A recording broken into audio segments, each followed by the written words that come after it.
23-year-old office employee. I met my husband Thomas through a mutual friend and we got married 6 years ago.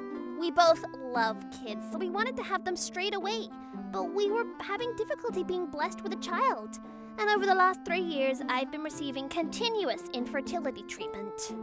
You know, Thomas is going to be 40 years old soon, so if you don't hurry up and at least give birth to one child already, it's been quite some time since you got married. What is going on? That's right. We want you to be able to hold our grandchild while we can still work. So we need you to try harder, Miss Page. Even though we explained to them multiple times that I was receiving infertility treatment, my in-laws refused to understand it all. And every time I would see them, they would harass me about it and I was feeling a lot of pressure. However, every time that would happen, Thomas would properly explain to them and he would defend me. It's not only Paige's fault that we can't have children, and it's not like children are the one and only thing in a marriage. We're happy with each other, and that should be enough. When I saw Thomas stand up like that, I fell back in love with him. This is why I chose him. He's the best. Even if we can't have children, as long as I have you, Paige, that's enough to make me happy. Let's continue to live happily forever. Thanks to Thomas, who would tell his parents like this, I was somehow able to tolerate my in-laws. But one day, finally the treatment worked and we were pregnant with our first child! Thomas! Listen to this! They said I'm pregnant! What? Really? Yeah! You've done it, Paige! And now that means I'm a dad! We held each other and we were ecstatic. The baby inside of me grew steadily, and my stomach started to get noticeably bigger and bigger. However, my morning sickness was worse than I imagined, and unfortunately, my days were stuck in bed struggling. I quit my job and I was spending every day at home, but I was in no state to be able to do the chores, and every day I wasn't able to clean up or even prepare Thomas's meals. I'm really sorry, Thomas. The smell makes me sick and I can't even cook. Don't worry. Don't push yourself. You can just relax at home. I can take care of the house. Thomas would say that, and whenever he would come home from work, he would do the chores around the house. And he was truly so kind. In the beginning, that is. As time went on, he became busier at work, and he started coming home later every day. He was still acting nice to me, but somehow I felt that his gaze looking at me, laying down at the time, was starting to get cold. My back hurt so much that I couldn't move, but I felt so bad to Thomas that I decided to go back to my parents' house for a while. I'm thinking about moving back home to my parents' place for a while until I give birth. At this rate, I'm too much of a burden to you, Thomas. Really? Yeah, I think that's best. I've been really busy with work too, so I'm sure you would feel a lot more comfortable if you went back to your parents' house. You should relax at their home until you give birth. I think that's the best. Yeah, thank you. Thomas was quick to agree, but something was bothering me about how much Thomas was pushing me to go back to my parents' place. Because there were still quite a few months until I was going to give birth. And that meant he wouldn't be able to see me or his baby for all that time, right? And yet he doesn't seem sad about it. I felt uneasy about it, but I still decided to go back home. And so my life living apart from Thomas began. My parents welcomed me back with open arms. They were ecstatic that they would be the first to see their grandchild's face that I'd been waiting so long for. Being with my kind parents, I was able to relax and spend every day comfortably. A few weeks later. In the beginning, Thomas was messaging me every day, and on weekends he would always come to visit me. But over the last 3 weeks, he hadn't shown his face here. Seems like his work is crazy busy. I wonder if he's eating proper meals. I'm getting worried. I was worried, so I sent him a few messages, but they weren't getting marked as read, and I wasn't getting any responses either. I decided to take a leap and call him at night, but it immediately got switched over to voicemail. I wonder if he's tired and already asleep? But the next day, I finally received a call from him. What's the matter? Calling me in the middle of the night. Recently I wasn't hearing for you, so I was worried. Are you okay? Huh? You know how busy I am at work, don't you? I can't believe that you would call me in the middle of the night like that and disturb my sleep. Oh, I'm sorry. But you haven't replied to any of my messages at all, and I haven't seen you in 3 weeks now. Listen, you get to relax and laze about at your parents' house, but I'm busy at work, and I'm working hard for you and that kid. Sorry, but at least a message or a phone call. That's enough. You're annoying. I'm going back to work, so I'm hanging up. What? But Thomas was never the type of person to respond like this. I was completely shocked by Thomas and this attitude. But I imagine his work is just too busy and he's under a lot of stress. That's what I kept telling myself, and in order to not get in his way, I decided to hold back on messaging and calling him. But of course, no matter how many days I waited, I barely got any contact from Thomas's side. Not too long after that, my health was finally calming down. The side effects were less intense, and I could even cook again. I made a plan to secretly go back home, make dinner, and surprise Thomas at home. On the afternoon of a weekday, for the first time in a while, I made my way back to my home. What are these shoes? When I opened the front door, the first thing I saw was a pair of women's high heels. I don't know any shoes like that. And right next to them were Thomas's work shoes. I had a bad feeling about this. I tiptoed into their house as quietly as I could, but then I could hear a conversation coming from the shower. Man, a bath in the middle of the day. This is the best. And because it's with you, Momo, it's even better. That was Thomas's voice. Oh, come on, silly Tommy. I couldn't believe that Thomas was in the bath together with this woman named Momo or something and flirting. What? What is going on? Why? For a moment, my mind went blank. My wife won't be coming home for a while either. So, Monica, you should just live in this house. What should I do? Because you still haven't gotten a divorce from me yet, right, Tommy? If you don't hurry up and do it, Momo is going to get mad. I'm sorry. A hag like that, I'll get rid of her soon. Please don't get mad, Momo. Hag? Is he talking about me? As I was listening outside of the bathroom, I could feel the blood start boiling inside of me. While your wife is suffering from pregnancy, what the hell are you doing bringing a young girl into our house like this? You were the one that held me in your arms ecstatic about the pregnancy. Actually, Thomas had cheated on me once before after getting married to me. At that time, he swore he would never do it again, and he got down on one knee with his forehead on the ground and apologized. So I gave in and forgave him, but I never thought that he would do it a second time, when I was pregnant nonetheless. I was over it. It was pathetic. I tiptoed back out the same way I came in, so the two of them wouldn't notice, and I left the house behind me. The thought of revenge against Thomas crossed my mind, but when I thought about the baby inside of me, I just couldn't act on it.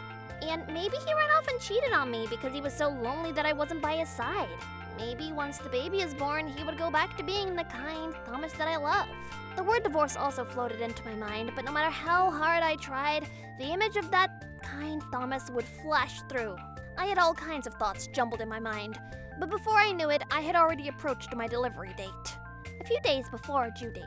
Even though my due date was coming up, I just didn't have any contact from Thomas on his side. I was at my wits' end, so I finally decided to try contacting him first. Thomas, my due date is coming up in a few days, but you're gonna come to the hospital, right? You promised me that you'd be there, right? Well, work has just been so busy. Sorry I haven't been able to contact you. I won't be able to be at the birth either. Sorry. On your due date, there's a business trip that I can't get out of. I'll go as soon as possible once the baby is born. So call me again. Excuse me? Even though you were so excited about the baby back then, now you have a business trip? Call you once the baby's born? Oh, is that so? Well, good luck with your work. Everything was boiling inside of me, but I managed to get those words out into the speaker and I hung up my phone. That's because I actually knew. That day when I left my own house, I took my legs straight to a detective agency. And ever since that day, I've had them investigate Thomas's movements. And I also already knew that across the days of my expected due date, Thomas had planned a vacation to Hot Springs with his mistress. I had held out some slight sliver of hope that when the birth came closer, he would open up his eyes and come back to me, that maybe he would have a change of heart. But after that conversation, I understood very well that Thomas had no intention of that. Yep, that's the end. That is the end of your life. I even gave you one last chance, but you didn't even recognize that and are still self-destructing. That cheating idiot bastard! This time I definitely won't forgive you. I will not let the baby inside of me call you her father, and I'm going to make sure you probably pay for what you've done. And so, that day, I vowed to get my revenge on Thomas. A few days later, I was able to give birth to a healthy baby girl. She was a very cute girl that looked just like me. My parents were already obsessed with their granddaughter, and they were glued to the hospital room. 3 days after I'd given birth, I finally got a phone call from Thomas. Paige, how are you? Have you gone into labor yet? Man, I've just been so busy. Sorry I haven't been able to contact you.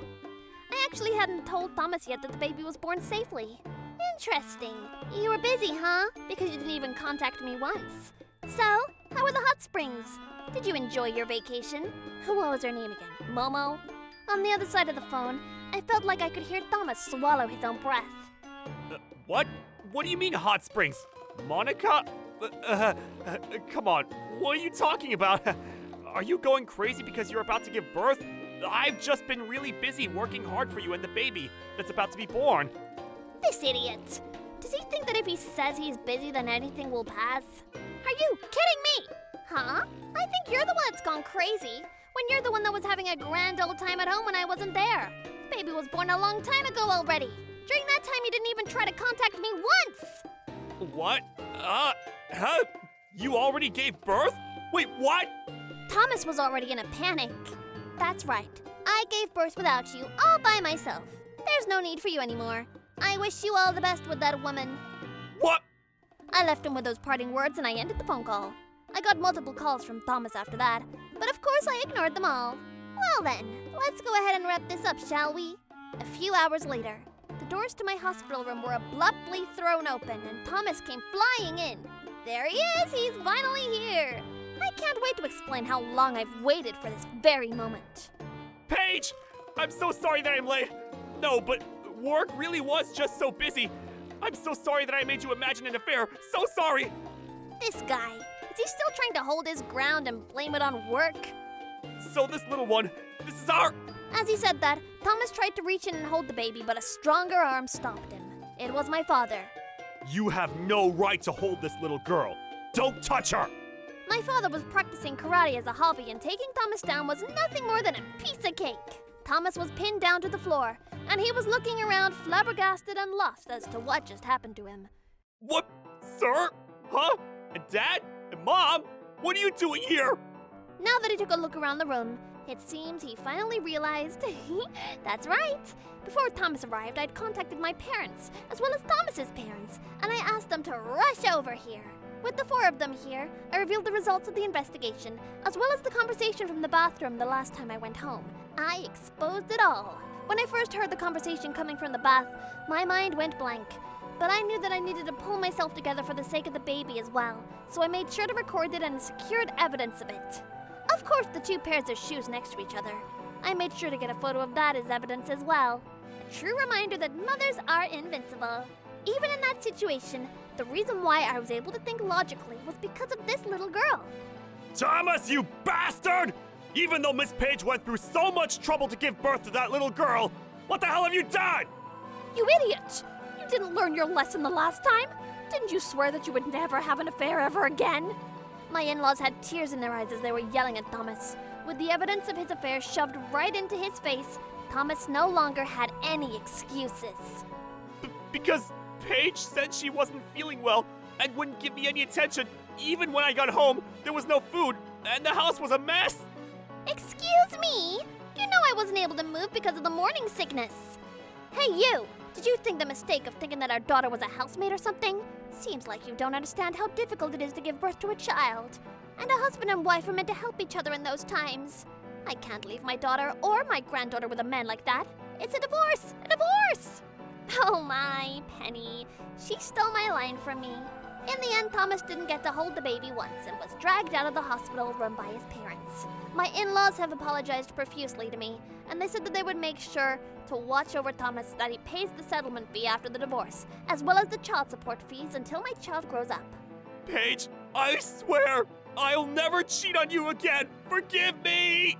I could hear his pathetic, crying voice echoing in the hallway, but that was none of my business anymore. What happens twice will definitely happen a third time. Who on earth would trust you? Bye-bye!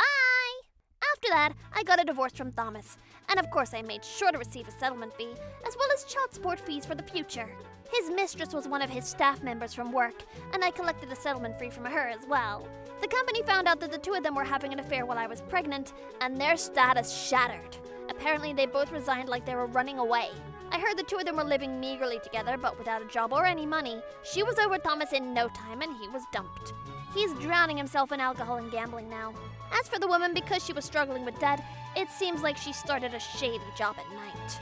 When Thomas tried to run away from paying child support fees, he was caught by his parents, and I heard that he was sent off on a fishing boat or something. But every month I receive the full child support in full, so he must be working very hard wherever he is.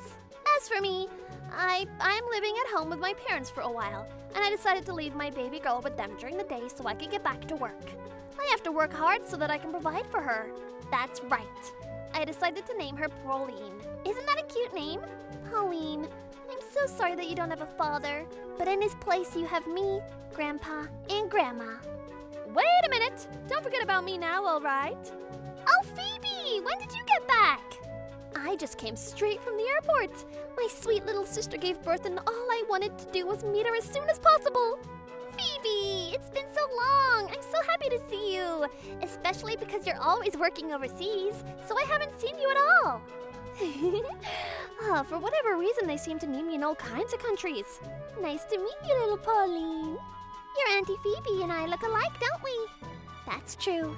In the future, I'm sure, this girl is going to grow into a woman that would even surprise you, Paige. I can tell.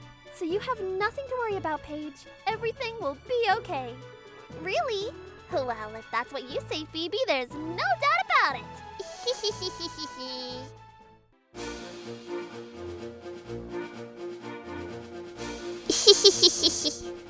Thank you for watching! What kind of crazy people will we get to see next? Stay tuned for more!